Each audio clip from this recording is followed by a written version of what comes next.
एक बार भगवान शिव पृथ्वी लोक पर भ्रमण करने के लिए गए तो उन्होंने एक युवक को देखा। वह युवक ईश्वर को दोष देता हुआ जा रहा था। वह अपने जीवन से निराश था। यह सब देखकर भगवान शिव एक महात्मा का रूप धारण करके उसे युवक को असली दुख के बारे में ज्ञान देते हैं। तो आइए इस कहानी के माध्यम से समझते हैं कि असली दुख क्या होता है। भगवान शिव ने कहा है कि जो भी इस कथा को पूरी सुनेगा उसे मनचाहे फल की प्राप्ति होगी। इसीलिए इस पवित्र कथा को अधूरी छोड़ने की गलती ना करें। चलिए कहानी शुरू करते हैं। एक समय की बात है। एक गांव में एक व्यक्ति रहता था। उसका नाम राघव था। वह बड़ा आलसी था और अपने जीवन से बहुत निराश था। उसका कारण यह था कि उसने अब तक अपने जीवन में कुछ भी हासिल नहीं किया था। वह कुछ भी नहीं करता था। उसके घर वाले भी इस बात से बहुत परेशान रहते थे। वह चाहते थे कि वह बाहर जाकर कुछ काम करें, कोई अच्छी नौकरी करे, लेकिन वह उनकी एक नहीं सुनता था। उसके घर वाले दूसरों का उदाहरण देकर उसे ताने मारते थे, उसे तरह तरह की बातें कहते थे, लेकिन उसे कोई फर्क नहीं पड़ता था। जबकि उसके सारे मित्र कामयाब हो चुके थे। कोई अच्छा व्यापार कर रहा था तो कोई अच्छी नौकरी कर रहा था, जिस कारण जब भी वह लोग मिलते तो वे लोग अपनी बढ़ चढ़कर बड़ाई किया करते थे। लेकिन राघव कुछ करता नहीं था, जिस कारण जब भी कोई उससे पूछता कि तुम क्या कर रहे हो तो वह कुछ करता तो था नहीं। इसीलिए वह हमेशा सबसे केवल एक ही बात कहता था कि मैं कोशिश कर रहा हूं, लेकिन उसकी कोशिशें का कोई भी फल किसी को नजर नहीं आ रहा था। देखते ही देखते अब ऐसा समय आ चुका था कि राघव सभी से मुंह छुपाता रहता था, ताकि उसे कोई यह न पूछ ले कि तुम क्या करते हो। इसीलिए वह कभी किसी के सामने भी नहीं आता था। धीरे धीरे उसका मन दुखी होने लगा था। राघव अब बहुत निराश रहने लगा था, मानो वह इस धरती पर बोझ है। इसीलिए वह अपने आप को बहुत अकेला महसूस करता था। एक दिन उसके मन में यह भी विचार उत्पन्न होने लगे कि मेरे हाथों में कुछ नहीं है तो मैं क्या कर सकता हूं। अकेले बैठकर वह रोता रहा और भगवान को दोष देता रहा। एक दिन छुपता छुपाता वह घर से निकलकर कहीं जा रहा था। तभी उसने रास्ते में देखा कि एक महात्मा लोगों को प्रवचन दे रहे हैं और प्रवचन में वह दुख की बातें कर रहे हैं। राघव अपना मुंह छुपाकर वहीं पर खड़ा हो गया ताकि उसे कोई देखने न ले, और चुपचाप और महात्मा जी की बातें सुन रहा था। महात्मा जी सभी को प्रवचन में कह रहे थे कि दुख हमारा सबसे बड़ा साथी है। हमें दुख अपने जीवन के बारे में समझाता है और हमें यही जीने का तरीका बताता है। दुख हमारे गुरु की तरह है जिससे हमें सीखना चाहिए। आप चाहे तो अपने जीवन में अपने दुखों को अपना गुरु बना सकते हैं और उससे सीख सकते हैं, या फिर आप चाहे तो अपने दुखों पर बैठकर रो सकते हैं, लेकिन इससे आपको कोई लाभ नहीं मिलेगा, बल्कि आप दिन प्रतिदिन और कमजोर होते जाएंगे। राघव छुप छुप कर उन महात्मा जी की बातें सुन रहा था। जैसे ही उपदेश खत्म हुआ, राघव महात्मा जी के पास पहुंचा और कहने लगा, है महात्मा जी, अभी आप कुछ देर पहले दुख को गुरु बता रहे थे।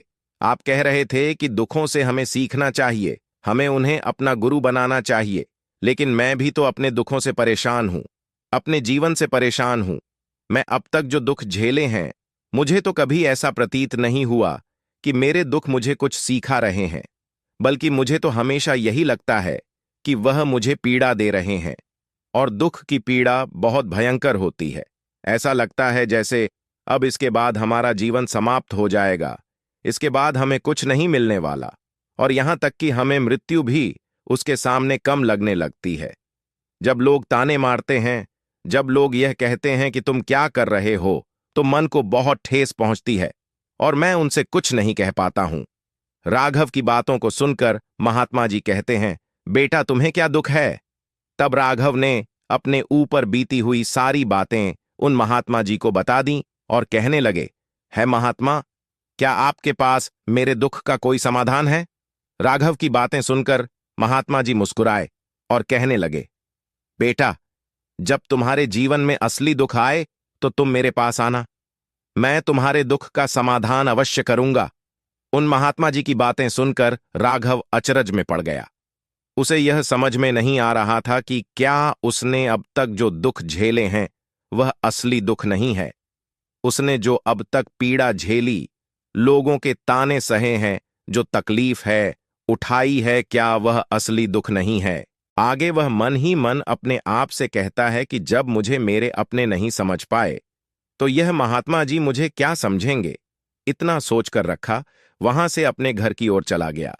अब राघव लोगों के ताने सुन सुनकर बहुत थक चुका था, जिस कारण उसने निर्णय लिया कि वह अब कुछ करके दिखाएगा।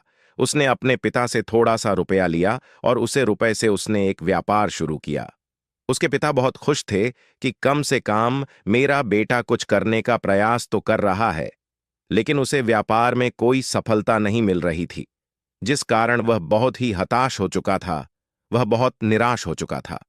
राघव को यह समझ नहीं आ रहा था कि वह क्या करे, किस तरह से अपने व्यापार को आगे बढ़ाए। तभी उसके पिता ने उससे कहा, बेटा कोई बात नहीं, इसी तरह से प्रयास करते रहो, आज नहीं तो कल सफलता अवश्य मिलेगी। राघव ने अपने पिता की बात मानी। राघव अब अपने व्यापार में और भी कड़ी मेहनत करने लगा। धीरे धीरे उसे सफलता मिलने लगी और फिर उसने रफ्तार पकड़ ली। देखते ही देखते केवल 2 साल के अंदर वह एक बहुत बड़ा व्यापारी बन गया। अब उसके पास धन दौलत की कोई कमी नहीं थी। जो लोग राघव को पहले ना पसंद किया करते थे, वही लोग अब उसे पसंद करते थे, उसकी चिंता करते थे, उसके कार्यों की सराहना करते थे। उसके माता पिता भी अब अपने बेटे से बहुत खुश थे और उसकी सफलता से अत्यंत प्रसन्न भी थे। धीरे धीरे राघव के मित्रों की संख्या लगातार बढ़ती जा रही थी। राघव की कुछ मित्रों ने उसे यह भी सलाह दी कि उसे अपना व्यापार और तेजी से बढ़ना चाहिए, उसे अपने व्यापार को और फैलाना चाहिए। जब तुम आज केवल इस नगर के सबसे बड़े व्यापारी हो, तब तुम इतना खुश हो, तुम्हारे साथ बहुत सारे लोग हैं। वहीं पर तुम सोचो कि जब तुम इस राज्य के सबसे बड़े व्यापारी बन जाओगे, तब तुम्हारे यहां पर लोगों की भीड़ लग जाएगी। लोग तुमसे मिलने के लिए समय निकलेंगे, यहां तक कि इस राज्य का राजा भी तुमसे मिलना चाहेगा, तुम्हारी तारीफ करेगा, और यदि कभी ऐसी जरूरत है पड़ी तो वह तुमसे धन भी उधार लेने के लिए अवश्य आएगा। राघव को अपने दोस्तों की यह बात बहुत पसंद आई। राघव ने सोचा कि मेरे मित्र सही कह रहे हैं, मुझे अपने व्यापार को और बड़ा करना चाहिए और फैलाना चाहिए, तभी तो हर कोई मेरे बारे में जान सकेगा। उसने बिना देरी किए, समय को बिना गंवाए अपने व्यापार में और मेहनत करने लगा। लेकिन अब की बार उसके मन में धैर्य नहीं था, जिस कारण उसने कुछ अनुचित कदम उठाए ताकि इसका व्यापार जल्दी से जल्दी और बड़ा हो जाए। उसने कई लोगों से अधिक मात्रा में धन उधार ले लिया, जिससे उसके ऊपर काफी कर्ज बढ़ चुका था। और इतना ही नहीं, वह यहां पर नहीं रुका।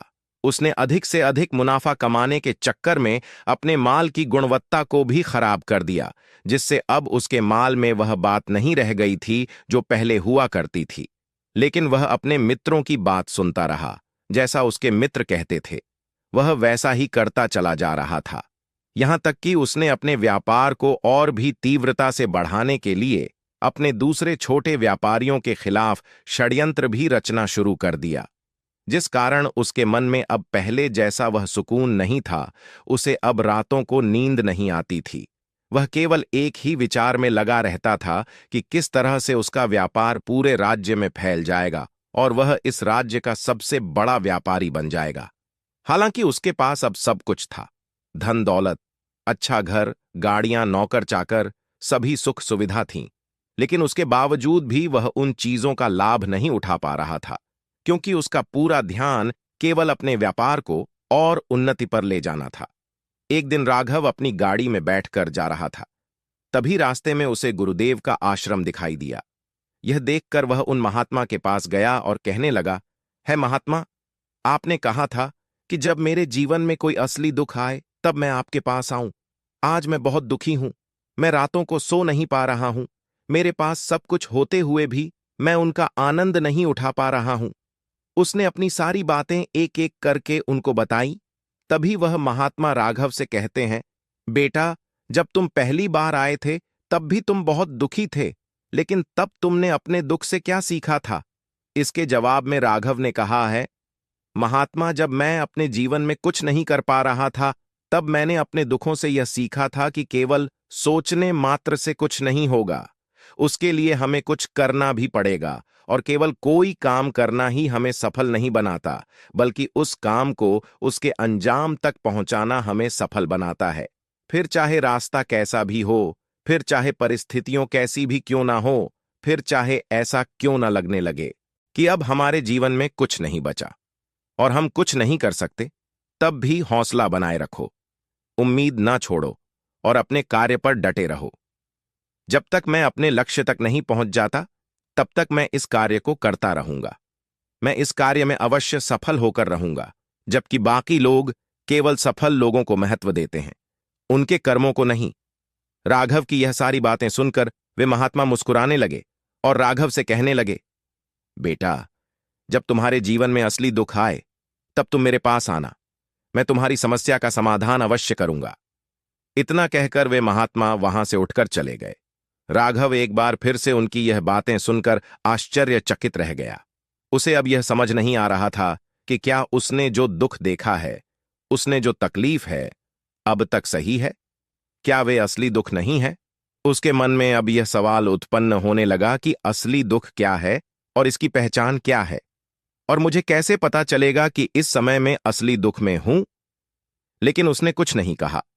वह यह सब सोच ही रहा था कि तभी वह महात्मा राघव के पास एक बड़ा सा घड़ा लेकर पहुंच जाते हैं। उसे घड़े के अंदर सोने के सिक्के थे। उसे घड़े को देते हुए महात्मा ने राघव से कहा, बेटा, तुम इसे पेड़ के नीचे दबा दो, क्योंकि यह मेरे किसी काम का नहीं है। जब मुझे इसकी जरूरत पड़ेगी तब मैं वहां से खुद कर इसे निकाल लूंगा। राघव ने उनकी बात मानकर उसे खड़े को उसे पेड़ के नीचे जाकर मिट्टी में दबा दिया। फिर वह गुरुदेव को प्रणाम करता है और वहां से वापस अपने घर की ओर लौट जाता है। धीरे धीरे समय बीतता गया। समय के साथ साथ राघव अपने व्यापार में और भी ज्यादा उन्नति कर चुका था, लेकिन माल की गुणवत्ता अच्छी न होने के कारण अब उसके व्यापार में घाटा होने लगा और धीरे धीरे ऐसा समय आया कि उसका व्यापार पूरी तरह से चौपट हो गया। अब उसके पास कुछ नहीं बचा था, बल्कि उसने जो कर्ज लिया था वह कर्ज भी उसे चुकाना था। लेकिन वह तो यह सोचकर निश्चित था किसने जो कर्ज लिया है वह अपने मित्रों से लिया है, जिस कारण वह उन्हें लौटाने में थोड़ी देर अवश्य कर सकता है। वह तो यह सोच रहा था कि उसके मित्र उसका बुरे समय में साथ देंगे, लेकिन सबसे पहले उसके मित्र ही उसे अपना कर्ज वापस लौटने की मांग करने लगे। तब राघव को एहसास हुआ कि कोई भी अपना नहीं है। उसने अपने मित्रों से थोड़ी सी मोहलत मांगी, लेकिन किसी भी मित्र ने उसे कर्ज लौटाने के लिए मोहलत नहीं दी, बल्कि वे लोग उसे जान से मारने की धमकी देने लगे। अपने मित्रों के मुंह से यह सुनकर राघव आश्चर्यचकित हो गया। वह जो कुछ सोच रहा था सब कुछ उल्टा पड़ गया। जिस व्यापार के चलते उसके इतने मित्र बने थे वह सबसे दूर जाने लगे। अब कोई भी उसका साथ नहीं देना चाहता था।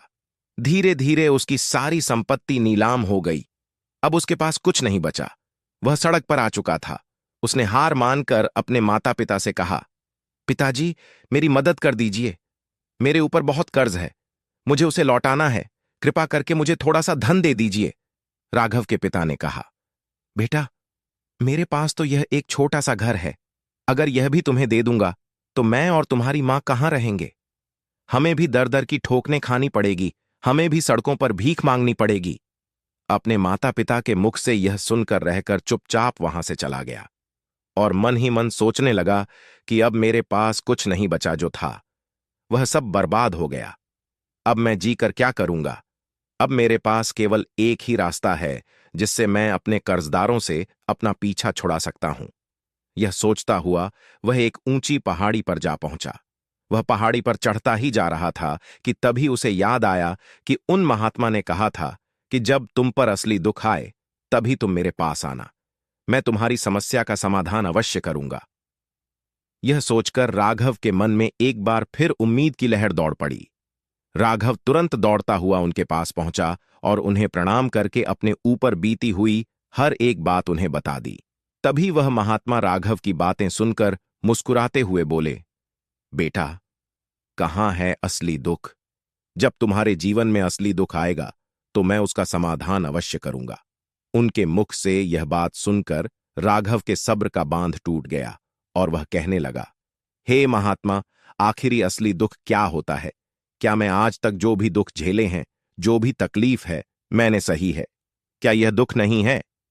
तभी वह महात्मा राघव से कहते हैं, बेटा, पहले तो मुझे यह बताओ कि तुमने अपने दुख से क्या सीखा है?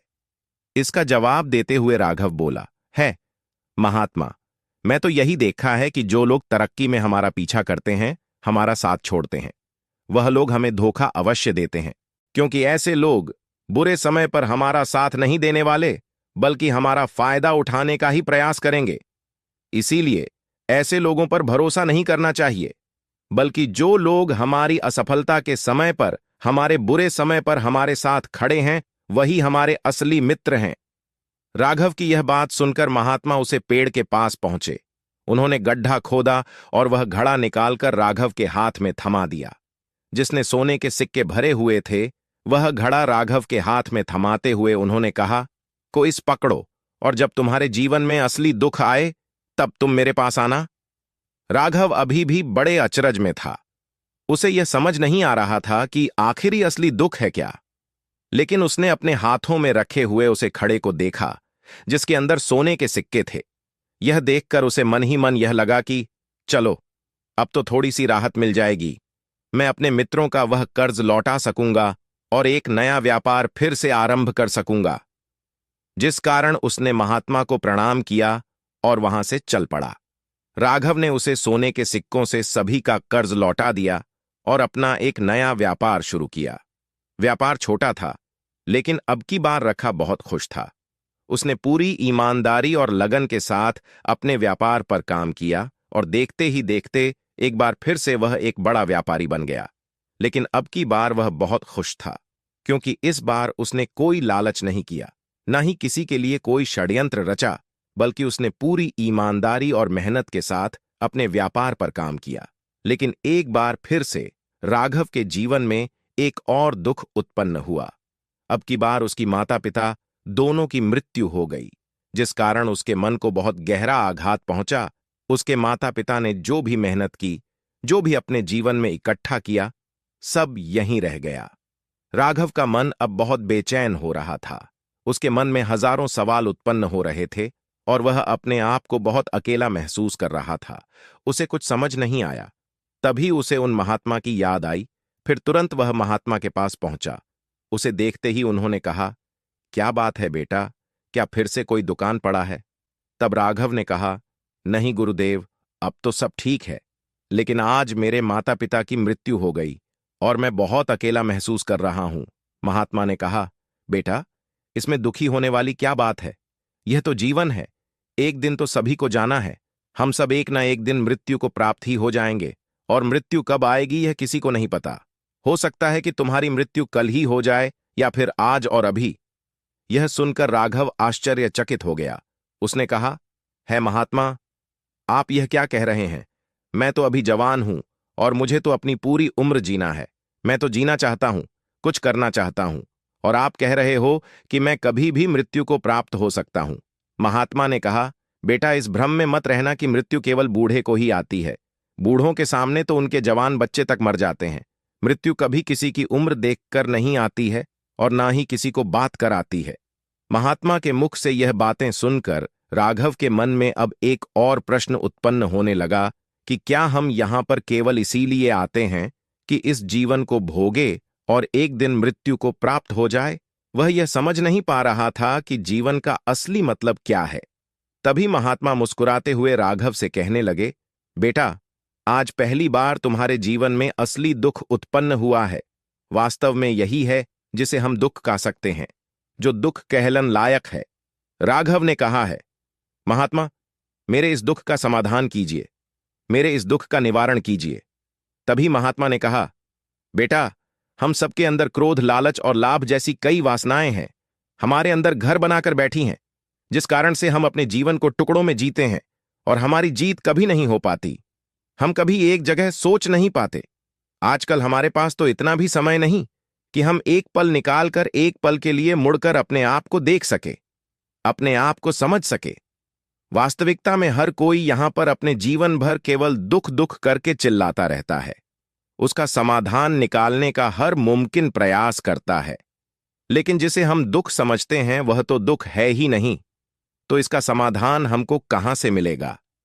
यह तो परिस्थितियों हैं जिसके कारण हम अपने आप को दुखी समझते हैं। जब हम इन परिस्थितियों से हार मान लेते हैं, जब हमें लगता है कि अब कोई रास्ता नहीं बचा, तब हमारे सामने हमें केवल एक ही रास्ता नजर आता है, और वह है मृत्यु। लेकिन यह कोई समाधान नहीं है, यह कोई रास्ता नहीं है। इसीलिए यदि आप सचमुच अपनी समस्याओं का समाधान चाहते हैं, तो अपने आप को इकट्ठा करना सीखें और अपने आप को कभी बिखरने ना दें। फिर तुम चाहो तो उन इच्छाओं की पूर्ति भी कर सकते हो। गुरुदेव की यह सारी बातें सुनकर राघव ने गुरुदेव से कहा, है महात्मा, आपका बहुत बहुत धन्यवाद। आपने मेरी सबसे बड़ी समस्या का समाधान आज कर दिया है। दोस्तों, आशा करते हूं आज की कथा आपको जरूर पसंद आई होगी। वीडियो पसंद आई हो तो लाइक करें और कमेंट में हर हर महादेव लिखना न भूलें।